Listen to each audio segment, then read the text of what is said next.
बिस्मिल्लाहिर्रहमानिर्रहीम। अस्सलामुअलैकुम।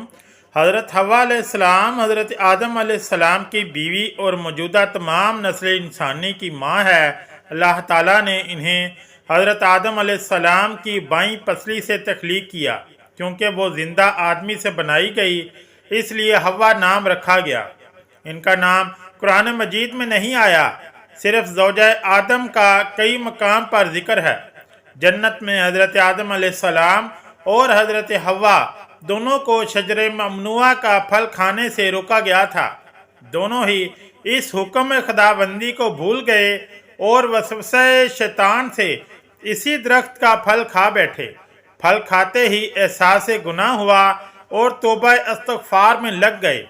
अल्लाह ने माफ़ कर दिया, मगर मशीत में ज़मीन को आबाद करने का वक्त आ गया था, क्योंकि तख्लीक आदम के वक्त ही बता दिया गया था कि ज़मीन पर एक खलीफा या नायब मुकर्रर होने वाला है। इसलिए आदम और हव्वा दोनों को ज़मीन पर उतार दिया गया। रवायात में आता है कि आप दोनों का निकाह अल्लाह ने जन्नत में कर दिया था। जब आप दोनों को ज़मीन पर उतार दिया गया तो हज़रत हव्वा को जद्दा में और हज़रत आदम को श्रीलंका में उतार दिया गया। फिर इन दोनों की मुलाकात मैदान अरफात में एक दूसरे के साथ हुई। कहा जाता है कि जन्नत में सिर्फ दो इंसान आदम और हवा ऐसे होंगे जिनकी नाफ नहीं होगी, क्योंकि नाफ माँ के पेट में जन्म लेने वाले बच्चों में ही मुमकिन है। नाज़रीन, अक्सर तासुर ये पाया जाता है कि इस दुनिया में सबसे पहली वफ़ात हज़रत आदम अलैहिस्सलाम की हुई, लेकिन कुछ लोगों का ये भी ख्याल है कि सबसे पहली वफ़ात हज़रत आदम अलैहिस्सलाम के बेटे हाबील की हुई थी, जिसे काबील ने कत्ल किया था और फिर एक कौवे के बताए हुए तरीके से ज़मीन खोद कर दफन कर दिया गया। सूरह अरफात में अल्लाह अज़्ज़ व जल ने हज़रत हव्वा के हमल को यूँ बयान फरमाया है, वो अल्लाह ही है जिसने तुम्हें एक जान से पैदा किया और इसकी जीन्स से इसका जोड़ा बनाया ताकि इसके पास सुकून हासिल करे। जब हज़रत आदम अलैहिस्सलाम ने हज़रत हव्वा अलैहिस्सलाम को ढांप लिया तो इसे खफीफ यानी हल्का सा हमल रह गया, जिसे लिए वो चलती फिरती रही। फिर जब वो बोझल हो गई तो दोनों ने मिलकर अपने रब से दुआ की कि अगर तूने हमको अच्छा सा बच्चा दिया तो हम तेरे शुक्रगुजार होंगे। मगर जब अल्लाह ने इनको सही सालम बच्चा दे दिया तो वो इसकी बख्शिश और अनायत में दूसरों को इसका शरीक ठहराने लगे। हज़रत सईद बिन जबीर रज़ी अल्लाह ताला अन्हो से इस आयत की तफसीर में मरवी है कि हज़रत हव्वा अलैहिस्सलाम को जब पहली बार हमल ठहरा तो आपने बोझ महसूस किया। ये ज़मीन पर आने के बाद पहली बार था कि आप अलैहिस्सलाम का पेट भी यूं हमल की वजह से बाहर निकल रहा था, जिसका बोझ और तकलीफ़ आपको चलते फिरते महसूस होती थी। इसी हालत में एक दिन सोई तो ख्वाब में शैतान नजर आया। कहने लगा कि तुम्हारे पेट में क्या है? आपने कहा मुझे क्या मालूम क्या है। इसने फिर पूछा ये कहाँ से निकलेगा, नाक से या कान से? आपने कहा मैं नहीं जानती। इब्लीस ने फिर कहा अगर यह सही सलामत निकल आया तो क्या तुम मेरी बात मानोगी और जो मैं कहूँगा इस पर अमल करोगी? आपने हामी भर ली तो कहने लगा इसका नाम हारिस रखना। इसकी वजह आपने ये भी बयान की है कि हारिस इब्लीस लाइन का नाम था, यानी वो हज़रत आदम अलैहिस्सलाम की पहली औलाद को अपने नाम के साथ मंसूब करना चाहता था। हज़रत हव्वा अलैहिस्सलाम ने हामी भर ली और सुबह तमाम वाक़या हज़रत आदम अलैहिस्सलाम को गोशगुजार कर दिया।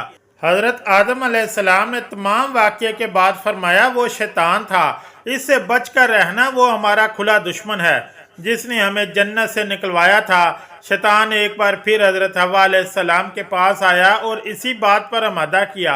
हज़रत हव्वा अलैहिस्सलाम ने फिर हामी भर ली।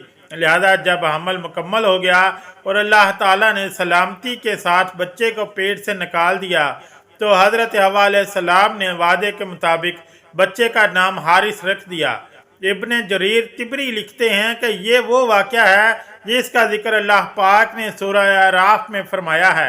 इसी वाक़ये की तरफ एक और रवायत हज़रत इब्न अब्बास रज़ी अल्लाह ताला अन्हो की तरफ मंसूब की जाती है आप फरमाते हैं हज़रत आदम अलैहिस्सलाम से हज़रत हव्वा अलैहिस्सलाम को जब औलाद होती अल्लाह ताला का अहद करार दिया जाता और इनका नाम अब्दुल्ला और अबैदुल्ला वगैरह रखे जाते हैं, लेकिन इनकी वफ़ात बहुत जल्द हो जाती। इब्लीस लाइन इन दोनों के पास आया और कहा, अगर तू इन बच्चों के नाम इन नामों के अलावा और रखो जो अक्ल रखते हों तो ये ज़िंदा रहेंगे।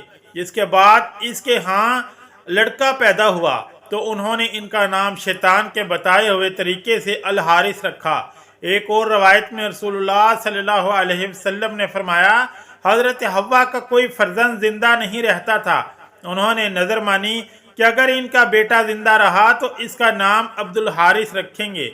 फिर इनका बेटा हुआ, जिंदा रहा तो इसका नाम उन्होंने अब्दुल हारिस रखा, और ये असल में शैतान की वजह से था। इब्न फजील की रवायत में ये इजाफा है कि शैतान ने कहा, अगर वो सही सलामत निकल आएगा जो तेरे पेट में है और अगर तुम्हें किसी किस्म का कोई नुकसान ना पहुँचे और ना ही तुम्हारी मौत का बायस बने तो क्या तुम मेरी बात मानोगी? उन्होंने कहा, हाँ। इस पर इसने कहा, इसका नाम अब्दुल हारिस रखना। बस हवा ने ऐसा ही किया और ये इनका शिरक फिल इस्म था। हज़रत हव्वा अलैहिस्सलाम का शिरक फिल इस्म से मुतालिक हज़रत सईद बिन जबीर से पूछा गया तो आप रज़ी अल्लाह ताला अन्हु ने फरमाया, मैं अल्लाह की पनाह चाहता हूँ इस बात से कि मैं इनके मुतालिक शिरक का दावा करूँ। अलबत्ता जब हमल का बोझ महसूस किया तो इनके पास इब्लीस लाइन आया और इसने इन्हें बहकाया। इस ज़मन में एक और रवायत इब्न जरीर तिबरी ने नकल की है, वो ये है कि हज़रत हव्वा अलैहिस्सलाम के यहाँ एक बेटा पैदा हुआ। इनके पास शैतान आया और कहने लगा कि इसका नाम अब्दी रखो वरना मैं इसको कत्ल कर दूंगा। हज़रत आदम ने कहा, तुम्हारी वजह से पहले हमें जन्नत से बेदखल किया गया था, अब क्यों हम तुम्हारी बात माने? अलगर्ज आपने शैतान लाइन की बात मानने से इनकार कर दिया और बच्चे का नाम अब्दुर्रहमान रखा। शैतान ने इस बच्चे को काबू करके कत्ल कर दिया। ये पहली हलाकत थी जो इस सरजमीन पर हुई। दूसरा बच्चा पैदा हुआ तो शैतान फिर आया और कहने लगा कि इसका नाम ये रखो, मगर हज़रत आदम अलैहिस्सलाम ने इस मरतबा भी शैतान मरदूद की बात मानने से इनकार कर दिया और नमलूद का नाम साले रखा। शैतान ने इस बच्चे को भी अपने काबू में किया और कत्ल कर दिया। यह ज़मीन पर वाक़या होने वाली दूसरी हलाकत थी। इसके बाद जब तीसरा बच्चा पैदा हुआ तो फिर आया और कहने लगा, तुम सिर्फ इस सूरत में अपने बच्चे मुझसे बचा सकते हो कि आइंदा होने वाले बच्चे का नाम अब्दुल हारिस रखो, जो कि इब्लीस का पहला नाम हारिस था। इब्लीस नाम तो मरदूद होने के बाद नाम दिया गया था, फिर इस बच्चे का नाम अब्दुल हारिस रखा गया। तो अगर वीडियो अच्छी लगी तो चैनल को लाइक और सब्सक्राइब ज़रूर करें। शुक्रिया। अल्लाह हाफिज़।